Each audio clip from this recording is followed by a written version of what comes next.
American Fugitive by Shingo Zhang. Chapter 13 Mustering the Entire Force. The next morning, in a big hall in the Wuchang Branch Bureau of Public Security, more than 100 policemen participated in a muster. Wang Xinjiang, Zhang Yuzhen, and 3 other men sat on the podium. Political Commissar Shu was giving a speech. Shu was in his 50s, but he looked like he was over 60. Like Lu Wenhui, Shu used to be a military officer. At the end of his speech, Shu said, "Stealing things from the State Secrets Archive is a criminal activity that endangers our national security. This time, the Provincial Public Security Bureau gave us comprehensive directives. We must quickly apprehend the 3 major suspects." Shu glanced at Xiao Zichang. Xiao said, "Captain Wang will talk about the objectives." Using a laptop computer, Wang Xinjiang projected pictures of Lin Jianhan, Lin Jianyou, and Ren-Yee on a big screen. Wang explained the backgrounds of the 3 suspects and their roles in the burglary. At the same time, other branch bureaus in Wuhan and the bureaus in Huanggang, Tuanfeng, Luotian counties were mustering their forces for the operation. After the meeting, police began large-scale searches in all relevant cities and counties. They searched every hotel, restaurants, and other public gathering places. Each bureau also increased the number of policemen patrolling the streets. Ren-Yee's taxi stopped near Dedongmen bus terminal. He then got on a bus. The bus passed by Yellow Crane Tower Park and soon crossed Wuhan Yangtze River Bridge. The river, the bridge, and the city skyline were tourist hotspots, and were beautiful as ever.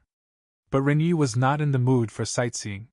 He worried about running into policemen again, either in plain clothes or in uniform. After crossing the bridge, the bus entered Hanyang, one of the 3 boroughs of Wuhan carved out by the Yangtze River and the Han River. Ren-Yee recalled his interactions with Yanfang over the past few days. When he told her about Lin Jianhan and the burglary, Yanfang did not hesitate to take his side. He didn't see any signs that she would go to the government and report. Maybe she had scant life experience. Nonetheless, she actually had a sense of justice. He really liked her. Around noon, Ren-Yee got off at a bus station in Hanyang. Next to the station was a multi-floor shopping mall. After entering the mall, he started a Wi-Fi call. After the other side picked up, Ren-Yee asked, "Guo Jing-Jun?" A woman's voice came through. "Who are you?" "I am his friend. Guo Jing-Jun is sick." "What are you calling about? What is the diagnosis?" "He has the flu." Ren-Yee asked. "Who are you?" "I am his cousin." "What is your name? May I speak to Guo Jing-Jun?" "He is asleep." Ren-Yee hesitated. Instead of Jing-Jun's cousin, the monitoring department of the Wuhan Municipal Public Security Bureau was at the other end. The place was a big open floor filled with cubicles. Along a wall stood a row of offices with large windows. A policewoman sat in one such office, talking on the phone. In a nearby cubicle, a middle-aged policeman was locating the phone used by Ren-Yee. A map was displayed on a computer screen in front of him. While looking at the map on the screen, the policeman said loudly, "Found it." Noticing Ren-Yee's silence, the policewoman said, "Do you have a message for him?" "I can convey it for you," Ren-Yee said. "No need." "Bye." The woman asked again, "What's your name?" Ren-Yee hung up the phone. The woman raised her hands in disappointment, signaling to her co-workers that the call was over. Ren-Yee suspected that the other party was a policewoman. He estimated that he spent 40 seconds on the call. The police could locate the public place where one made a Wi-Fi call in about 10 seconds. The police headquarters might take 10 seconds to find a policeman patrolling nearby, so a policeman might have started moving toward him 20 seconds ago. He left the mall quickly and hurried to the street, where a bus happened to come to a stop nearby. Ren-Yee ran over and boarded the bus, which quickly departed. The Wuhan Municipal Public Security Bureau had issued a collaborative search bulletin which included the names and photos of the 3 fugitives to every police station in the city. Thousands of policemen patrolled the streets and alleys all over Wuhan, interrogating suspicious vehicles and personnel, and searched hotels, shopping malls, and entertainment venues. Around 3 in the afternoon, Ren-Yee got off a bus in Hanyang. He walked into an alley and called his wife. "Can you use the landline at home and call Guo Jing-Jun? I want to know how he is doing," Jin Yong-Shee asked. "What happened? Guo Jing-Jun may have been arrested. Please contact his wife using the home landline." "Okay. I will call immediately. Use your cell phone to call me afterward." He knew that the police must have been monitoring Jing-Jun's cell phone. They already knew his home phone number in the United States, so exposing that number was okay. A few minutes later, Ren-Yee's cell phone rang. Yong-Shee's trembling voice came through. "Guo Jing-Jun has been detained. The Public Security Bureau did not let his wife visit him. She believes Jing-Jun was beaten badly." "What will you do?" Ren-Yee said. "I will hide first." "Where will you hide?" "I have a plan." "Don't worry. I'm your wife." "Why won't you tell me?"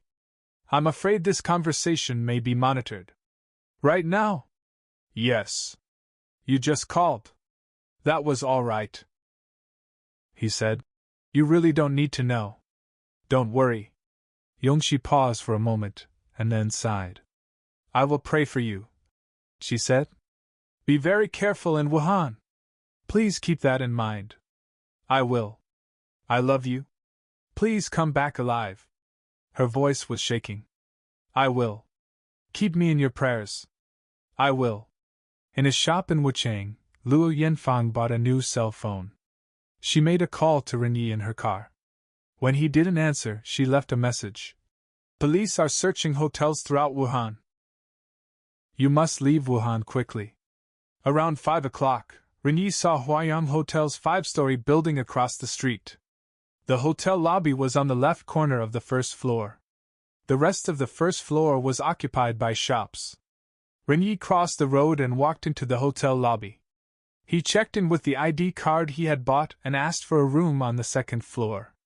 A woman at the counter gave him the keycard for room 205. Ren-Yee went upstairs and entered his room. It seemed safe, so he put down his backpack. A police car stopped outside of the hotel. A policeman walked into the hotel quickly. He took out a copy of the wanted bulletin with Ren-Yee's photo and showed it to the woman at the counter. She nodded and turned to a computer to look for Ren-Yee's room number. The police started calling on his cell phone. A second policeman came out of the police car and quickly entered the hotel. As he walked, he was on his cell phone reporting to his superior. A few minutes later, the woman led the 2 policemen through the stairs and on to the second floor. The 3 arrived at the door of room 205. The woman opened the door using a card key. 2 men rushed into the room. There was no one in the room. One man kicked the bathroom door open and found it was empty too.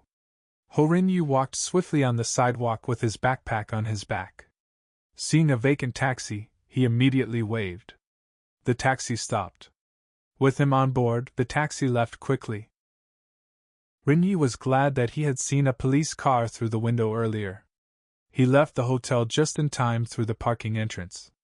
The taxi, meanwhile, was leaving Hanyang and heading for Hankow. 20 minutes later, the taxi reached Moon Lake Bridge. It was 6 o'clock in the afternoon. In his mind, Ren-Yee was quickly going over all the types of places at which he could seek shelter. After crossing the bridge, the taxi stopped in front of a Walmart store in Hankow. A Burger King sat next to the Walmart. Ren-Yee walked into the restaurant and ordered a Whopper and a cold drink.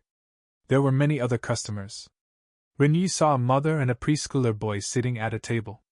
He moved over and sat down in an empty seat next to them. Ren-Yee ate his burger while listening to voicemail on his cell phone. He heard Yanfang's anxious voice. "The police are looking for you at all train stations and airports. You must not go to those places." 2 policemen entered the Burger King. The 2 men looked over the customers in the restaurant carefully. Ren-Yee quickly put down his cell phone. He turned his head to watch the little boy. The policemen, fortunately, did not recognize Ren-Yee. They probably thought that Ren-Yee, the woman, and the child were a family. The policeman turned around and left. Ren-Yee was relieved. Ren-Yee left the Burger King with his drink in hand. The sun would set soon, but he was calm, because he had just figured out where he would seek shelter. He walked to a bus stop. Moments later, a crowded bus came. Ren-Yee got on board. After 20 minutes, the bus entered a suburban area. Ren-Yee looked around and found the bus was full of young migrant workers. Some of the passengers, construction workers perhaps, wore dirty clothes. Everyone seemed tired. The street became darker as time went by.